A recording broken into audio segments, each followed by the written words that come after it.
Yes. Christmas के परिप्रेक्ष्य में क्रिसमस मनाने के लिए उपस्थित सभी श्रोताओं को हैप्पी क्रिसमस। प्रार्थना है कि आने वाले साल मंगलमय हो। कोरोना पैंडेमिक के बीच किसान आंदोलन के बीच फादर स्टैन स्वामी जो जेल में हैं और इस प्रकार कई लोग हैं, इन सब लोगों के पीड़ाओं के बीच हम लोग मना रहे हैं क्रिसमस।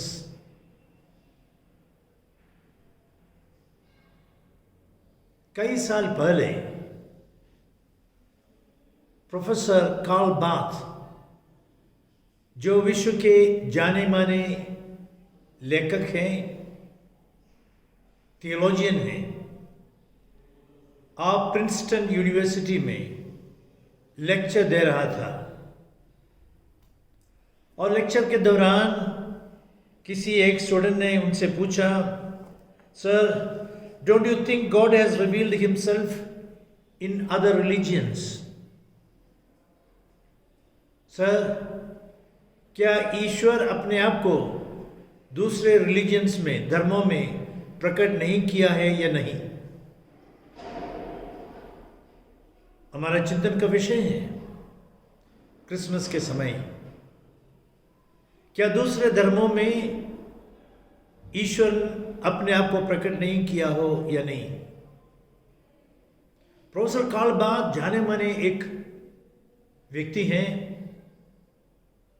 आपने पूरा क्लास को संबोधित करते हुए कहा, ईश्वर कभी भी कोई भी रिलीजन में, धर्म में अपने आप को प्रकट नहीं किया है। ईसाई धर्म में भी नहीं प्रकट किया है। चौंकाने वाली बात, ईश्वर कोई भी धर्म में अपने आप को प्रकट नहीं किया है और ईसाई धर्म में भी प्रकट नहीं किया है। और रुक कर उन्होंने कहा, ईश्वर अपने आप को सिर्फ और सिर्फ अपने पुत्र में प्रकट किया, प्रभु यीशु क्रिस्त में। यह है हमारे क्रिसमस का त्योहार। इब्रानियों के नाम संत पौलुस के पत्र में अध्याय 1 में वाक्य 2 में हम पढ़ते हैं, but in these last days he has spoken to us by his son. ये अंतिम समय में ईश्वर अपने पुत्र के द्वारा हमसे बात किया। संत यूहन्ना का पहला पत्र में अध्याय 5 में वाक्य 12 में हम पढ़ते हैं, Whoever has the Son has life। जिनके पास पुत्र हैं उनको जीवन है। संत यूहन्ना के सुसमाचार में अध्याय 3 में वाक्य 16 में हम पढ़ते हैं, ईश्वर ने संसार को इतना प्यार किया कि वो अपने इकलौते पुत्र को अर्पित किया। यह है क्रिसमस। पिता परमेश्वर अपने एकलौते पुत्र में अपने आप को प्रकट किया और ये पुत्र में हम देखते हैं ईश्वर के सही चेहरा। आज का सुसमाचार में हम लोग सुनेंगे, मैं तुम्हारे लिए एक मुक्तिदाता प्रभु यीशु का जन्म का संदेश सुना रहा हूं। बड़े आनंद का सुसमाचार सुनाता हूं। बड़े आनंद का सुसमाचार मैं सुनाता हूं कि तुम्हारे लिए कोरोना पैंडेमिक के बीच में, अलग प्रकार के विषम परिस्थितियों के बीच में, आज के इस युग में प्रभु बोलना चाहते हैं, मैं तुम्हारे लिए अत्यंत खुशी का खबर देता हूं कि तुम्हारे लिए मुक्तिदाता जन्म लिया है। रोजाना हम अखबार में पढ़ते हैं दुख की खबर, आत्महत्या, आंदोलन, डकैती, बीमारी, अन्य अन्य खबर हमको मिलते हैं। इसके बीच में हमारा काम है, कलीसिया का काम है, बड़े आनंद का सुसमाचार सुनाना। बड़े आनंद का सुसमाचार, छोटा मोटा समाचार नहीं, बड़े आनंद का समाचार, बड़े आनंद का समाचार। और वह यह है कि ईश्वर आज का दिन हमारे बीच में इमैनुअल के रूप में, ईश्वर हमारे साथ के रूप में जन्म लिया। जन्म लेने के लिए प्रभु के लिए सराय में जगह नहीं था,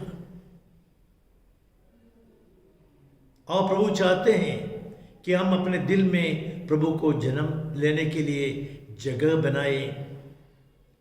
बार बार प्रभु बेथलेहम के गौशाला में जन्म ले सकते हैं, लेकिन ये सब व्यर्थ है जब तक मैं और आप अपने हृदय में जगह बनाते हैं। जब भी प्रभु जन्म लेते हैं, हमारे जीवन बदल जाते हैं। दुख को सुख के रूप में, निराशा को आशा के रूप में, कमजोरी को ताकत के रूप में प्रभु बदल देते हैं। सामरी स्त्री का जीवन प्रभु ने बदल दिया। प्रभु ने बदल दिया। जो पकड़ा गया था वह स्त्री, उनका जीवन प्रभु ने बदल दिया। जो कभी पाप नहीं किया है, निष्पाप है, पहला पत्थर फेंको, सबके सब फिसल गया वहां से। प्रभु ने बदल दिया। मत्ती जो चुंगी गृह में बैठा था, उनको उनका जिंदगी बदल दिया। जो मछली पकड़ते थे, सिमोन, उनका जीवन प्रभु ने बदल दिया। साउल जो अत्याचार करते थे धर्म के विरुद्ध, कलीसिया के विरुद्ध, उनका जीवन बदल दिया। कोरोना से भयभीत हमारे इस परिप्रेक्ष्य में, हमारे इस दुनिया में प्रभु आना चाहते हैं, जन्म लेना चाहते हैं, बदलना चाहते हैं, बदलाव देखना चाहते हैं।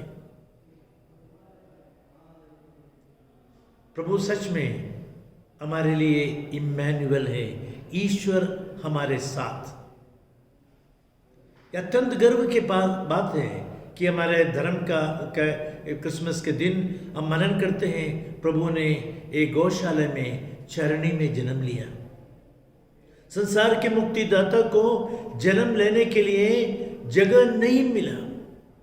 संत जॉन के सुसमाचार में अध्याय 1 में व 11 में हम पढ़ते हैं, उन्होंने अपनों के पास आया, अपनों ने उन्हें अपनाया नहीं, लेकिन जितनों ने उन्हें अपनाया सबको ईश्वर के संतति बनने का अधिकार दिया।